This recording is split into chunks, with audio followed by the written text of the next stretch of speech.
Right, guys, this isn't a full rush map. This is like part. This is just a section of a rush map that I managed to get because essentially this match went on forever, but we ended up losing, unfortunately. But anyway, we're not here to talk about that. We're here to talk about something else. Now, several months ago, I basically announced I was not going to play the crew anymore. Like, I wasn't going to do videos for it. I wasn't going to touch the game. I thought, like, the whole car customization, the car upgrade system, I felt it completely broke the multiplayer portion of the game. I felt it completely ruined and trampled on what the game did as I punched that guy in the face, essentially. I'll continue explaining. But basically, I felt the game was just not completely broken, but a fundamental element of it was ruined by this. And so I went and played other driving games. I went on to my PlayStation 3 to play Colin McRae Dirt 2, not Colin McRae, but Dirt 3. I haven't played Dirt Showdown in a long time, but that's really just a piss about racing game. Played some classic Need for Speed games like Carbon, which I'm getting back into because Need for Speed Carbon is epic. But I just looked at the box of the crew and I just begun to think, maybe I've been too harsh on, like, in terms of my criticisms on the game. Maybe I've been too quick to point out flaws. Maybe I've been, not quick to point out flaws, but maybe I've been too quick to let the flaws or let my views on what I think is wrong with the game cloud my judgment of the product overall.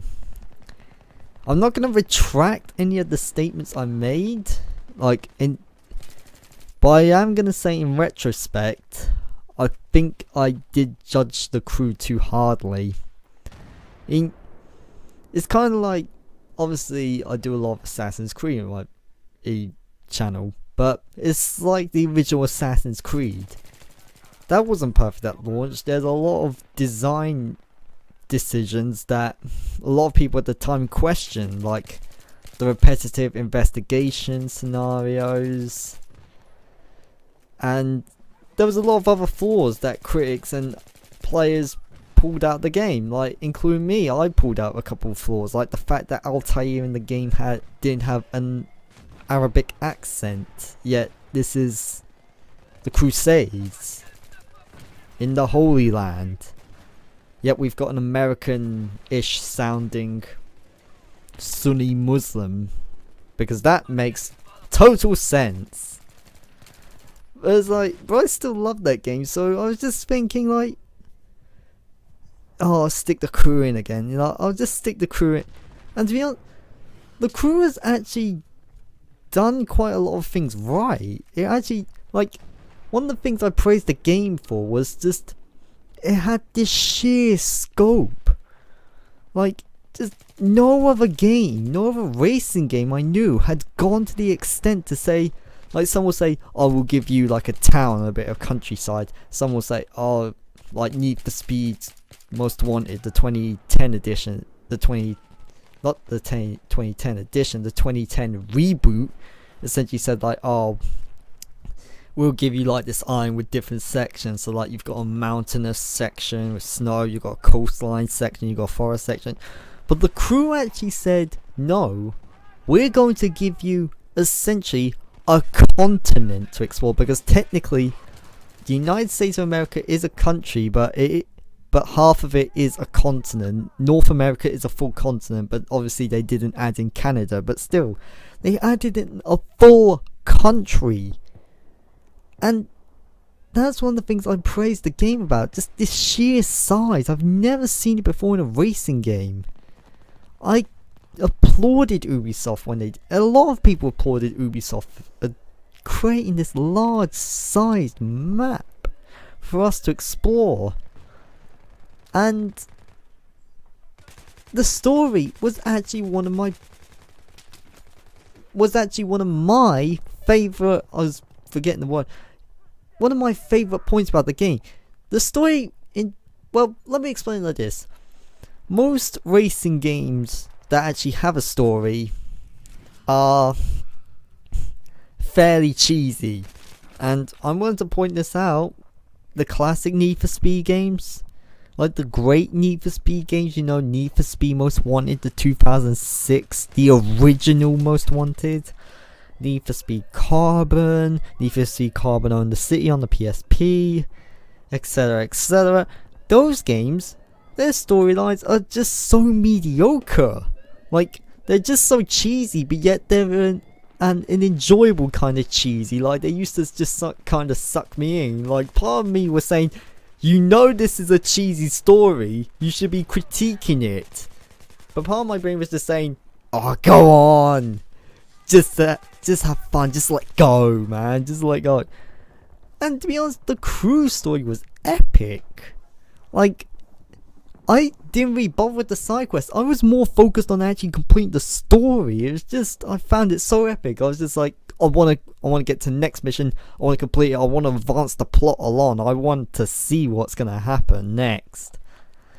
That, and plus the story missions were fairly easy. Like, the AI didn't put up much of a challenge in the story missions.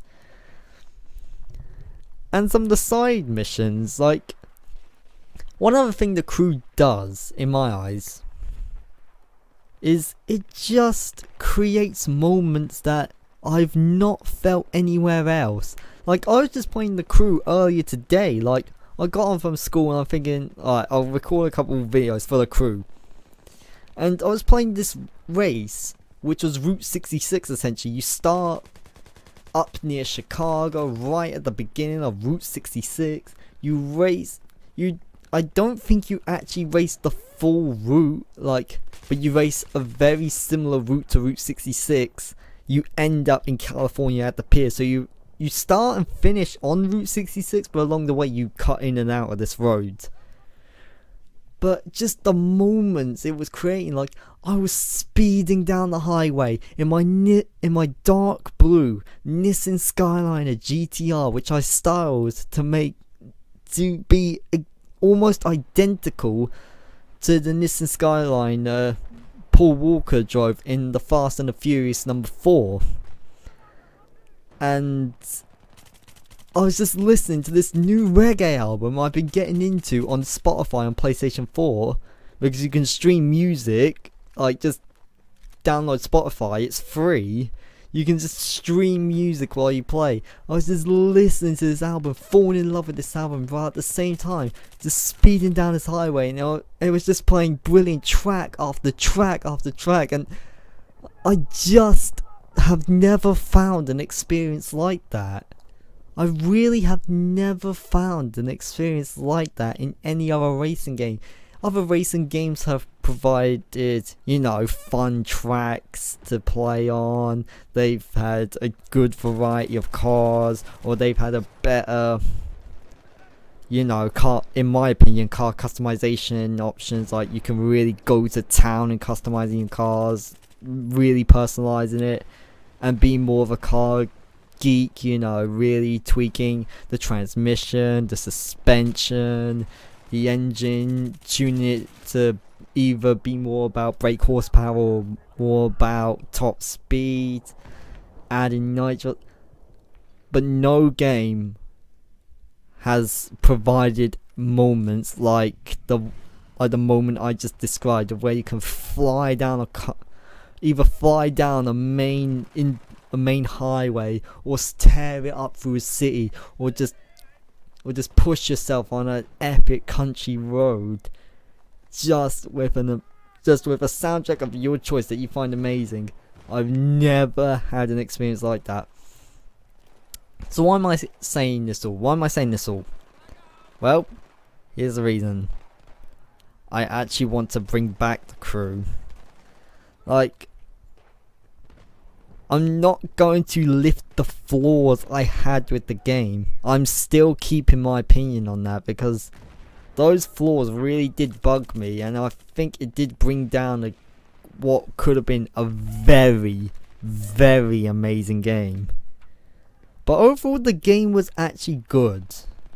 I'm not going to say it's terrible, it's garbage. If you're a car fan, and you can put up with the crew's car customization settings in terms of performance and upgrading your car's performance, whatever. If you can put up with that, just pick the game up. And I keep going on about trying to do something different, like I've brought in Battlefield 3, I was doing a bit of Uncharted 3, but I've had to put that on the back burner because A, I haven't recorded any more Uncharted 3, and B, the last 2 videos that I did record, they were not my best performance, so I've actually had to delete them off of my Elgato and off my hard drive, so I'm going to have to go out again and record some stuff, and hopefully it can actually be good. But most of the stuff I do anyways, it's either come down to first person shooter, third person shooter, or Assassin's Creed, which most of the time is like headless chickens with steroid needles shoved up their arseholes and fully injected. Then the chickens have gone to snort cocaine and then just been let out into a pen with knives and their claws have been sharpened. That is essentially Assassin's Creed quite a lot of the time when it comes to multiplayer. Just chaos everywhere. And one thing I did used to do quite a lot, like back in the beginning, I did used to do a lot of The Last of Us. I did do a bit of it on PS4, but then I went into this phase of not doing it, but then keep saying, oh, I'm gonna do it, I'm gonna bring it back, but then I never actually bring it back. You know, I just record a bunch of matches, I do 1-2 videos, then I just forget about it essentially.